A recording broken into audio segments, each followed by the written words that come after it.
اللهم صل على محمد وعلى ال محمد وبارك وسلم. اللهم صل على محمد وعلى ال محمد وبارك وسلم. اللهم صل على محمد وعلى ال محمد وبارك وسلم. الحمد لله رب العالمين والصلاة والسلام على رسول النبي الأمين. الحمد لله وكفى وسلام على عباده الذين اصطفى. ہمیں اہل بیت سلام اللہ رضوان علیہم کی سیرت و مناقب. امیر المومنین حضرت علی بن ابی طالب، حضرت امام حسن اور حضرت امام حسین رضی اللہ تعالیٰ عنہم اجمعین کی سیرت کے بارے میں ذکر کرنے کی جسارت کر رہا ہوں. نیز حضرات حسنین کریمین کی اولاد میں پیدا ہونے والے بعض مشہور ائمہ اہل بیت کی سیرت و مناقب کو بھی ذکر کیا جائے گا کہ یہ حضرات ائمہ اہل بیت اصحاب فضل و کمال تھے اور علم و عرفان اور تقوی و ولایت کے اعلیٰ درجہ پر فائز تھے. ان سے خلق کثیر نے علمی اور روحانی فائدہ حاصل کیا. یہی وجہ ہے کہ مشائخ تصوف کے اکثر سلسلے انہی ائمہ اہل بیت پر جا کر ختم ہوتے ہیں. چنانچہ ان کی سیرت کا تذکرہ جہاں باعث برکت ہے، وہاں ان کی حیات طیبہ امت مسلمہ کے لیے مشعل راہ ہے کہ ان کی مبارک زندگیوں میں ہمارے لیے کئی دروس سے حیات پوشیدہ ہیں، جن کی روشنی میں ہم اپنی زندگی کے مختلف موڑوں پر رہنمائی لے سکتے ہیں. ان حضرات کی سیرت بآسانی معلوم کرنے کے لیے 3 حصوں میں تقسیم کیا گیا ہے. پہلا حصہ ہے امیر المومنین و خلیفۃ المسلمین حضرت علی بن ابی طالب کرم اللہ وجہہ. دوسرا ہے امام حسن رضی اللہ تعالیٰ عنہ اور ان کے ائمہ صاحبزادے. تیسرے میں امام حسین رضی اللہ تعالیٰ عنہ اور ان کے ائمہ صاحبزادے. یہاں پہ امیر المومنین حضرت علی سلام اللہ رضوانہ علیہ کا عرض کرنے کی جسارت کر رہا ہوں. آپ رضی اللہ تعالیٰ عنہ کی والدہ نے پیدائش کے وقت آپ کا نام اسد یعنی شیر رکھا تھا. آپ کے والد اس وقت کہیں گئے ہوئے تھے، جب واپس آئے تو اسے تبدیل کر کے علی اونچی شان والا نام رکھ دیا. آپ رضی اللہ تعالیٰ عنہ کی کنیت ابو الحسن تھی اور ایک کنیت ابو تراب بھی تھی. آپ رضی اللہ تعالیٰ عنہ کے والد کا نام عبد مناف تھا، مگر وہ اپنے بڑے بیٹے طالب کی نسبت سے اپنی کنیت ابو طالب کے ساتھ مشہور تھے. اور آپ کے دادا کا نام عبد المطلب تھا، جو کہ نبی کریم صلی اللہ علیہ وسلم کے بھی دادا تھے. لہٰذا آپ رضی اللہ تعالیٰ عنہ حضور صلی اللہ علیہ وسلم کے سگے چچا زاد بھائی تھے. آپ سلام اللہ رضوانہ علیہ کی والدہ کا نام فاطمہ اور نانا کا نام اسد تھا. آپ سلام اللہ رضوانہ علیہ نسب کے اعتبار سے قریشی اور ہاشمی تھے. آپ رضی اللہ تعالیٰ عنہ کی والدہ بھی ہاشمیہ تھیں، بلکہ پہلی ہاشمی خاتون تھیں جو ہاشمی مرد کے نکاح میں آئیں. آپ سلام اللہ رضوانہ علیہ کے والد ابو طالب حضور صلی اللہ علیہ وسلم کے شفیق اور ہمدرد چچا تھے اور مشکل گھڑیوں میں آپ صلی اللہ علیہ وسلم کا ساتھ دیا. خود حضور صلی اللہ علیہ وسلم کے ہاتھ پر حضرت فاطمہ بنت اسد مشرف باسلام ہوئیں اور جلیل القدر صحابیات میں شامل ہوئیں، جو کہ آپ حضرت علی رضی اللہ تعالیٰ عنہ کی والدہ محترمہ تھیں. آپ سلام اللہ رضوانہ علیہ کے 3 بھائی تھے. سب سے بڑے طالب، پھر عقیل اور اس کے بعد جعفر طیار رضی اللہ تعالیٰ عنہ. اور آپ رضی اللہ تعالیٰ عنہ اپنے بھائیوں میں سب سے چھوٹے تھے اور آپ کی 2 سگی بہنیں تھیں، ام ہانی اور جمانہ. راجہ قول کے موافق آپ حضور صلی اللہ علیہ وسلم کے اعلان نبوت سے 10 سال پہلے مکہ مکرمہ میں پیدا ہوئے. حضرت علی رضی اللہ تعالیٰ عنہ بچپن میں ہی حضور صلی اللہ علیہ وسلم کی کفالت میں آ گئے تھے. ایک مرتبہ انہوں نے آپ صلی اللہ علیہ وسلم کو اور حضرت خدیجہ رضی اللہ تعالیٰ عنہ کو نماز پڑھتے دیکھا تو آپ صلی اللہ علیہ وسلم سے پوچھا کہ یہ کیا چیز ہے. اس پر آپ صلی اللہ علیہ وسلم نے ان کو اسلام کی دعوت دی تو انہوں نے اگلے روز آ کر اسلام قبول کر لیا. اس وقت ان کی عمر تقریباً 10 برس تھی اور 9 عمر لڑکوں میں سب سے پہلے آپ اسلام لائے. آپ سلام اللہ رضوانہ علیہ نے اسلام لانے سے پہلے بھی کبھی بت پرستی نہیں کی تھی. اسی وجہ سے آپ کے نام کے ساتھ کرم اللہ وجہ یعنی اللہ آپ کے چہرے کو اور عزت دے کے کلمات لکھے جاتے ہیں کہ آپ نے بچپن سمیت زندگی بھر کبھی اپنا چہرہ کسی بت کے آگے نہیں جھکایا. جب کفار مکہ کی طرف سے مسلمانوں کے اوپر سختیاں اور ایذا رسانیاں حد سے بڑھ گئیں تو مسلمانوں نے آپ صلی اللہ علیہ وسلم کی اجازت سے مدینہ طیبہ کی طرف ہجرت شروع کر دی، کیونکہ وہاں اسلام تیزی کے ساتھ پھیل رہا تھا. اور خود آپ صلی اللہ علیہ وسلم اللہ تعالیٰ کی طرف سے اپنے لیے حکم ہجرت کے انتظار میں مکہ مکرمہ میں ہی ٹھہرے رہے. آپ صلی اللہ علیہ وسلم کو مکہ میں دیکھ کر کفار نے دارالندوہ میں جمع ہو کر یہ منصوبہ بنایا کہ مختلف قبیلوں کے افراد مل کر رات کے وقت اکٹھے حضور صلی اللہ علیہ وسلم کو نعوذ باللہ قتل کر دیں. اللہ تعالیٰ نے جبریل علیہ السلام کے ذریعے حضور صلی اللہ علیہ وسلم کو اس منصوبہ کی اطلاع کر دی. چنانچہ آپ اس رات اپنے بستر پر نہیں سوئے، بلکہ حضرت علی کرم اللہ وجہ کو فرمایا کہ وہ آپ صلی اللہ علیہ وسلم کی چادر اوڑھ کر ان کے بستر پر سو جائیں اور اہل مکہ کی وہ امانتیں جو آپ صلی اللہ علیہ وسلم کے پاس رکھی ہوئی تھیں واپس کر کے پھر ہجرت کی غرض سے مدینہ طیبہ آ جائیں۔ بہرحال اس رات حضرت علی رضی اللہ تعالیٰ عنہ آپ صلی اللہ علیہ وسلم کے بستر پر سو گئے۔ آپ صلی اللہ علیہ وسلم گھر سے باہر نکلے تو دشمنوں کا ایک دستہ تلواریں لیے مکان کے باہر حملہ کے لیے تیار کھڑا تھا۔ آپ صلی اللہ علیہ وسلم نے ایک مٹھی بھر خاک لی اور وہ مٹی ان کے سروں پر پھینکتے ہوئے باہر نکل گئے۔ اس وقت آپ سورہ یاسین کی آیات کی تلاوت کرتے ہوئے اس آیت تک پہنچے تھے، فَغْشَيْنَاهُمْ فَهُمْ لَا يُبْصِرُونَ۔ ہم نے ان کی آنکھوں پر پردہ ڈال دیا ہے جس سے انہیں کچھ نظر نہیں آتا۔ اللہ تعالیٰ نے ان کی آنکھوں پر پردہ ڈال دیا تھا جس سے وہ حضور صلی اللہ علیہ وسلم کو نکلتے ہوئے نہیں دیکھ سکے۔ جب صبح ہوئی اور انہوں نے دیکھا کہ اس بستر پر آپ صلی اللہ علیہ وسلم کے بجائے حضرت علی رضی اللہ تعالیٰ عنہ موجود ہیں تو انہوں نے حضرت علی رضی اللہ تعالیٰ عنہ کو پہلے مارا اور مسجد میں لے جا کر کچھ دیر باندھے رکھا، پھر چھوڑ دیا، اور آپ صلی اللہ علیہ وسلم حضرت ابو بکر صدیق رضی اللہ تعالیٰ عنہ کے ساتھ ہجرت کر کے مدینہ منورہ پہنچ گئے۔ اور ادھر حضرت علی رضی اللہ تعالیٰ عنہ نے اگلے دن لوگوں کو ان کی امانتیں واپس کرنا شروع کر دی۔ 3 دن میں تمام امانتیں ان کے مالکوں تک پہنچا کر حضرت علی رضی اللہ تعالیٰ عنہ بھی سفر ہجرت پر روانہ ہو گئے اور چھپتے چھپاتے مدینہ طیبہ پہنچ گئے، اور سفر کی مشقت سے پاؤں مبارک پھٹ گئے تھے۔ اس وقت آپ صلی اللہ علیہ وسلم قباء میں تشریف فرما تھے۔ آپ صلی اللہ علیہ وسلم نے فرمایا، علی کو میرے پاس لاؤ۔ کسی نے کہا وہ چل نہیں سکتے، تو آپ صلی اللہ علیہ وسلم خود ان کے پاس تشریف لے گئے، ان کو گلے لگایا اور ان کے پھٹے ہوئے پاؤں دیکھ کر آپ صلی اللہ علیہ وسلم رو دیے۔ پھر آپ صلی اللہ علیہ وسلم نے اپنے ہاتھوں پر اپنا لعاب مبارک لگا کر حضرت علی رضی اللہ تعالیٰ عنہ کے پاؤں پر انہیں پھیرا، جس سے وہ ٹھیک ہو گئے اور زندگی بھر پھر کبھی ان کے پاؤں میں تکلیف نہیں ہوئی۔ اس کے بعد حضرت علی رضی اللہ تعالیٰ عنہ وہیں مدینہ طیبہ رہنا شروع ہو گئے۔ مدینہ منورہ پہنچنے کے 2 برس بعد نبی کریم کی لخت جگر حضرت فاطمہ رضی اللہ تعالیٰ عنہ سے آپ سلام اللہ اور رضوان علیہ کی شادی ہوئی۔ شادی کے وقت آپ کی عمر 21 برس اور حضرت فاطمہ رضی اللہ تعالیٰ عنہ کی 18 سال تھی۔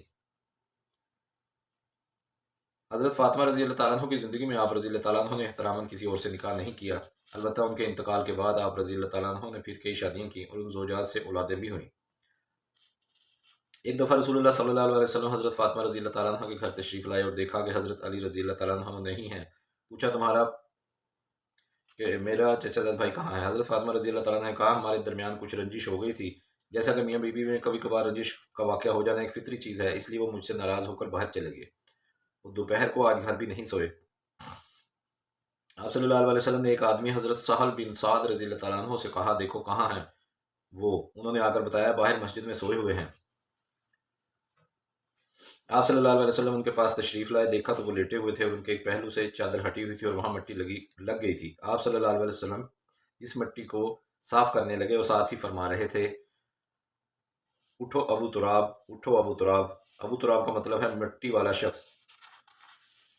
کیونکہ رسول اللہ صلی اللہ علیہ وسلم کی زبان اطہر سے یہ کنیت صادر ہوئی، اس لیے حضرت علی رضی اللہ تعالیٰ عنہ اپنی اس کنیت کو بہت پسند کرتے تھے، بلکہ آپ رضی اللہ تعالیٰ عنہ کو اپنے پکارے جانے میں جتنا یہ نام اچھا لگتا تھا اتنا اپنا کوئی اور نام نہیں لگتا تھا۔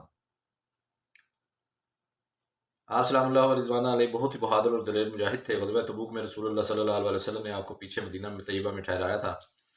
اس غزوہ کے علاوہ باقی تمام غزوات میں آپ رضی اللہ تعالیٰ عنہ نے شرکت کی۔ کئی غزوات میں خود حضور صلی اللہ علیہ وسلم اپنے دستے مبارک سے آپ کے ہاتھ میں جھنڈا دیا۔ جنگوں میں آپ کے دلیرانہ کارنامے بہت کثرت سے پائے جاتے ہیں، اختصار کی وجہ سے بطور نمونہ یہاں صرف ایک کارنامہ ذکر کیا جاتا ہے۔ سن 5 ہجری میں غزوہ خندق ہوا۔ اس وقت حضرت علی رضی اللہ تعالیٰ عنہ کی عمر تقریباً 24-25 سال تھی اور آپ رضی اللہ تعالیٰ عنہ نوعمر مجاہدین میں شمار ہوتے تھے۔ ادھر کفار قریش کے لشکر میں عمر بن عبدوز بھی تھا، جو اکیلا 1000 شاہ سواروں کے برابر سمجھا جاتا تھا اور اس نے اپنے آپ کو آہنی ہتھیاروں سے لیس کر رکھا تھا۔ اس نے آ کر للکارا، تم میں سے کون ہے جو میرے مقابلہ میں آنے کی طاقت رکھتا ہو؟ حضرت علی رضی اللہ تعالیٰ عنہ نے حضور صلی اللہ علیہ وسلم سے اجازت طلب کی۔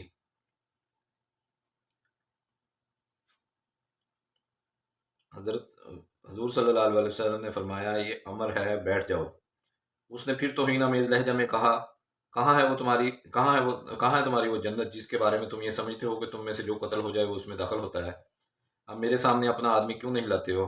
حضرت علی رضی اللہ تعالیٰ عنہ نے پھر عرض کی، میں جاتا ہوں یا رسول اللہ۔ آپ صلی اللہ علیہ وسلم نے فرمایا، بیٹھ جاؤ۔ اس نے تیسری مرتبہ اپنی بہادری اور مسلمانوں کی بزدلی پر اشار پڑھتے ہوئے غصہ دلانے کے انداز میں للکارا۔ حضرت علی رضی اللہ تعالیٰ عنہ نے پھر کہا، میں جاتا ہوں یا رسول اللہ۔ آپ صلی اللہ علیہ وسلم نے فرمایا، یہ امر ہے۔ حضرت علی رضی اللہ تعالیٰ عنہ نے کہا، ہوا کرے امر۔ آپ صلی اللہ علیہ وسلم نے اجازت دے دی۔ حضرت علی رضی اللہ تعالیٰ عنہ اٹھے اور اس کی موت و قتل پر مشتمل رضیہ اشعار پڑھتے ہوئے سیدھے اس کی طرف بڑھے۔ عمر نے کہا تم کون ہو؟ آپ نے کہا میں علی بن ابی طالب ہوں۔ اس نے تحقیر کے انداز میں کہا میرے بچے کسی اور کو بھیجو، اپنے سے بڑی عمر والے اپنے کسی چچا وغیرہ کو میرے سامنے لاؤ، میں تم جیسے بچے کا خون بہانا پسند نہیں کرتا۔ اس پر حضرت علی رضی اللہ تعالیٰ عنہ نے اس سے جرأت مندانہ لب و لہجہ میں کہا لیکن میں تمہارا خون بہانا پسند کرتا ہوں۔ یہ سن کر وہ ایک دم غصے میں آگ بگولا ہو گیا، اپنی تلوار لہرائی اور شدید غضبناک ہو کر آگے بڑھا اور حضرت علی رضی اللہ تعالیٰ عنہ پر حملہ کیا۔ آپ نے اپنی ڈھال سے اس کو روکا اور پھر اس کے کندھے پر تلوار کا ایک زوردار وار کیا۔ اللہ کے اس شیر کا ایک وار ہی اسے کافی ہوا جس سے وہ زمین پر ڈھیر ہو گیا اور ایک دم گرد و غبار اٹھا اور شور برپا ہوا۔ آپ صلی اللہ علیہ وسلم نے یہیں سے اللہ اکبر کی آواز سنی تو پہچان گئے کہ علی نے اسے قتل کر دیا ہے۔ پھر آپ وہاں سے نہایت جرأت مندانہ اور ایمان افروز اشعار پڑھتے ہوئے حضور صلی اللہ علیہ وسلم کے پاس آئے اور آپ کا چہرہ خوشی سے چمک رہا تھا۔ حضرت علی رضی اللہ تعالیٰ عنہ کو یہ سعادت بھی حاصل ہے کہ جب حضور صلی اللہ علیہ وسلم کا وصال ہوا تو آپ صلی اللہ علیہ وسلم کے غسل کے فرائض حضرت علی رضی اللہ تعالیٰ عنہ نے سر انجام دیے۔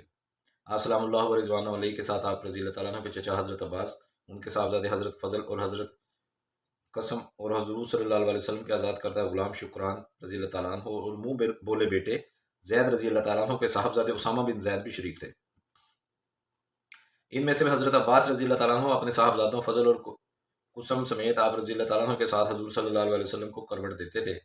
حضرت شکران رضی اللہ تعالیٰ عنہ اور اسامہ بن زید رضی اللہ تعالیٰ عنہ پانی ڈالتے تھے اور حضرت علی رضی اللہ تعالیٰ عنہ آپ صلی اللہ علیہ وسلم کو اپنے سینے سے سہارا دیے آپ صلی اللہ علیہ وسلم کو کپڑوں کے اوپر سے غسل دیے جاتے تھے۔ اور دفن کے وقت آپ صلی اللہ علیہ وسلم کی قبر اطہر میں اترنے والے حضرات میں حضرت علی رضی اللہ تعالیٰ عنہ بھی تھے۔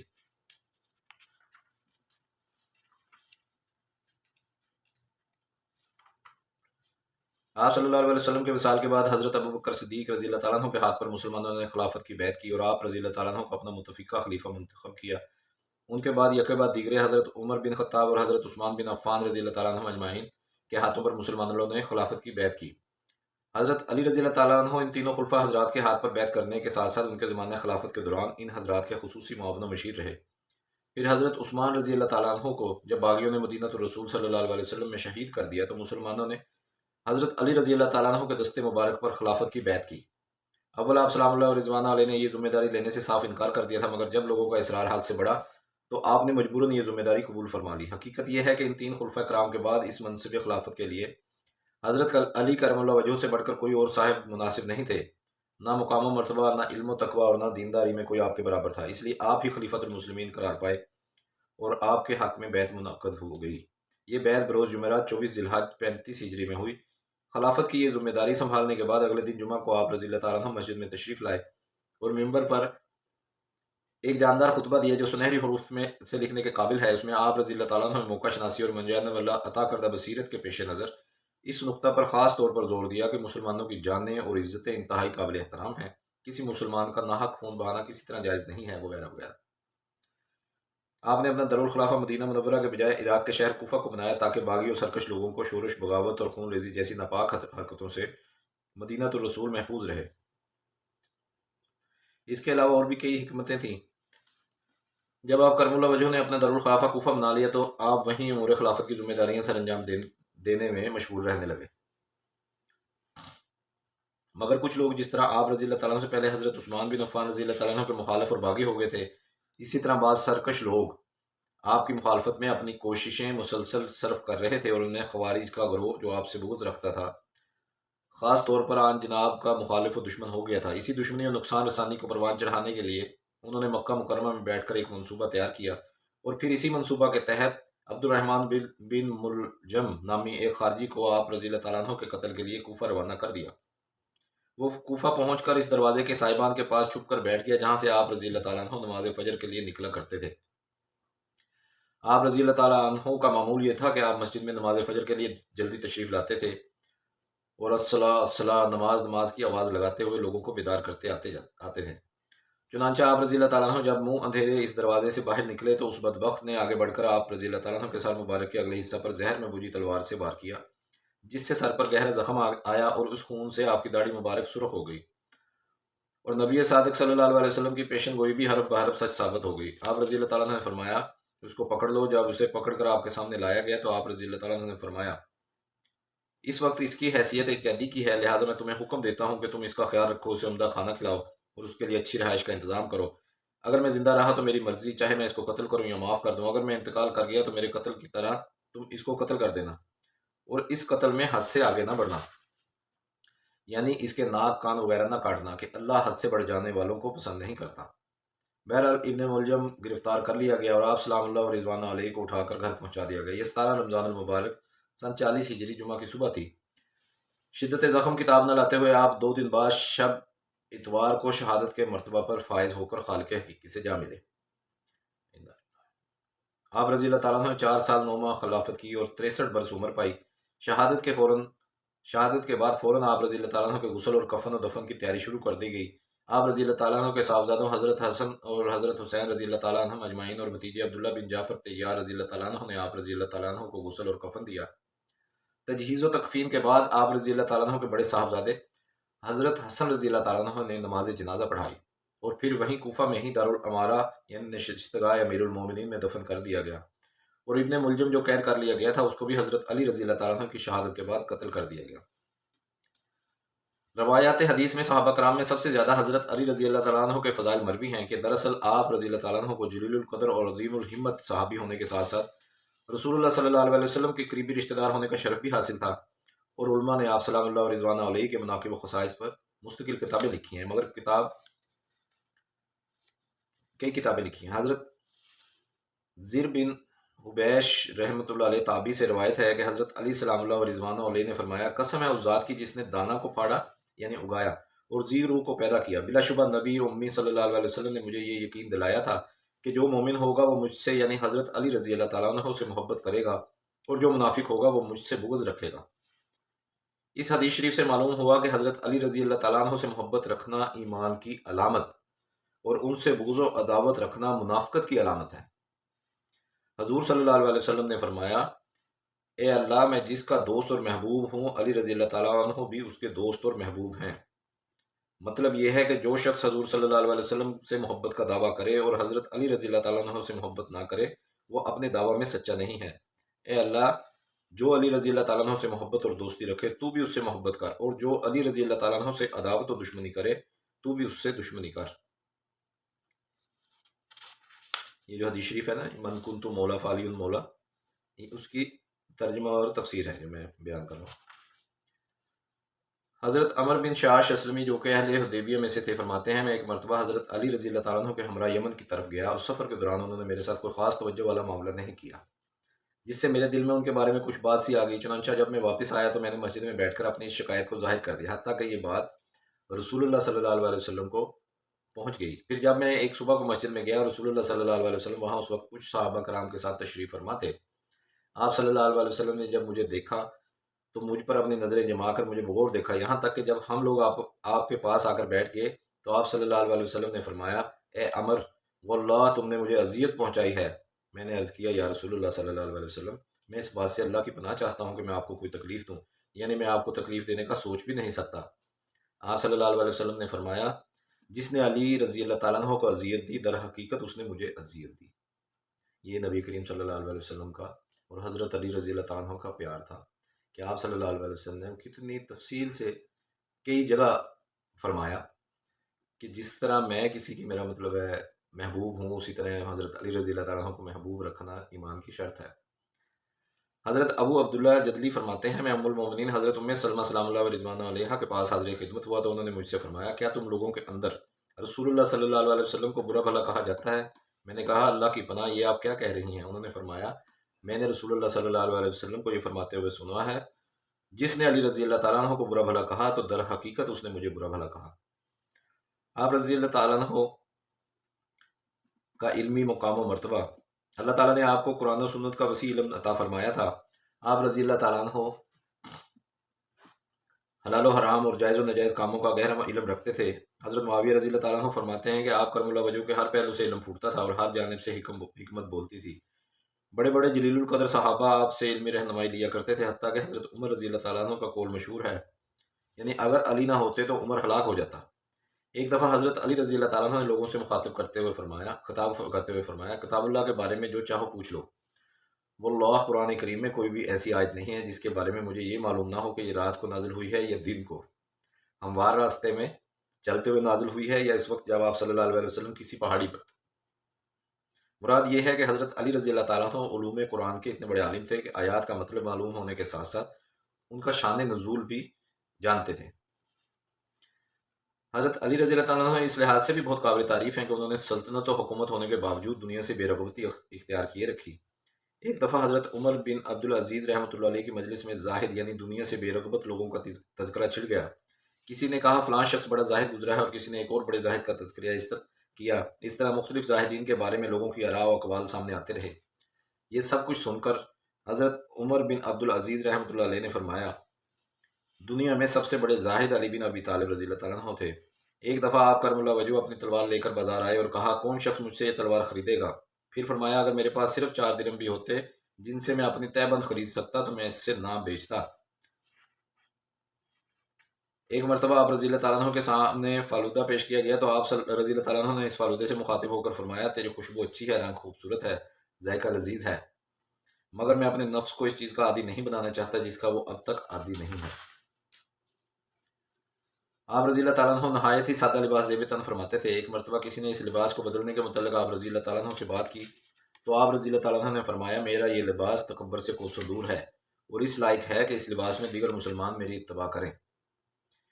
آپ رضی اللہ تعالیٰ عنہ کے صاحبزادے محمد بن حنفیہ کہتے ہیں میں نے اپنے والد مکرم حضرت علی رضی اللہ تعالیٰ عنہ سے پوچھا رسول اللہ صلی اللہ علیہ وسلم کے بعد لوگوں میں سب سے افضل انسان کون ہے؟ آپ رضی اللہ تعالیٰ عنہ نے فرمایا ابو بکر صدیق رضی اللہ تعالیٰ عنہ۔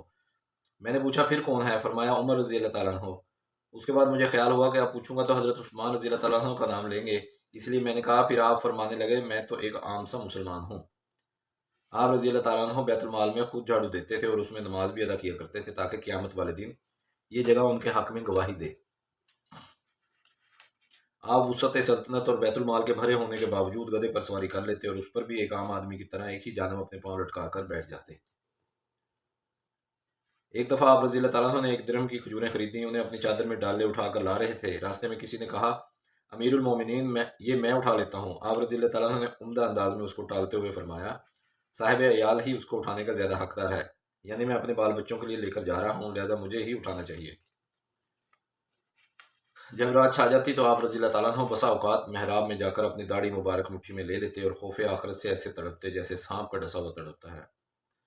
آہیں بھر بھر روتے، میرے اللہ کی فریادوں سے رب کی بارگاہ میں آہوزاری کرتے، سفر آخرت کو یاد کر کے کہتے ہائے ہائے میرا کیا بنے گا، میرے پاس آخرت کا توشہ بہت کم ہے، سفر دور کا ہے اور راستہ وحشتناک ہے۔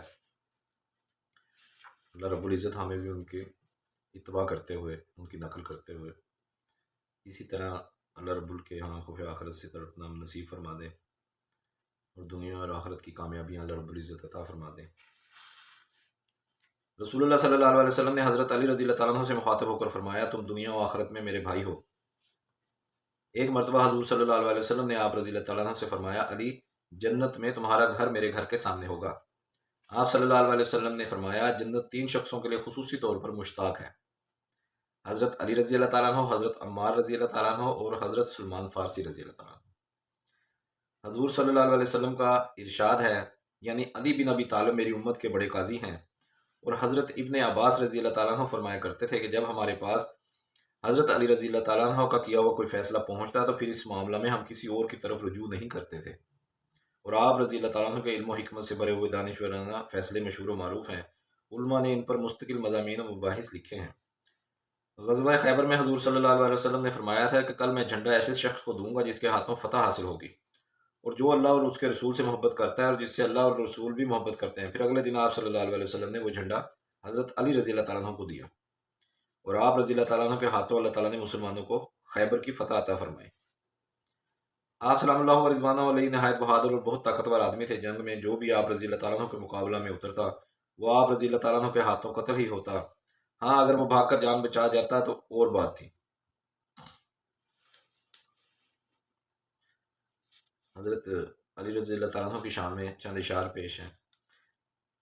حضرت علی کرم اللہ وجہہ کی ابھی آخری فضیلت فتح خیبر کے عنوان سے مذکور ہوئی ہے۔ اسی فتح سمیت چند دیگر فضائل پر مشتمل ایک نظم درج کی جاتی ہے جو بیان کی جاتی ہے جو سیدنا علی رضی اللہ تعالیٰ عنہ کی شان علی کی عکاسی کرتی ہے۔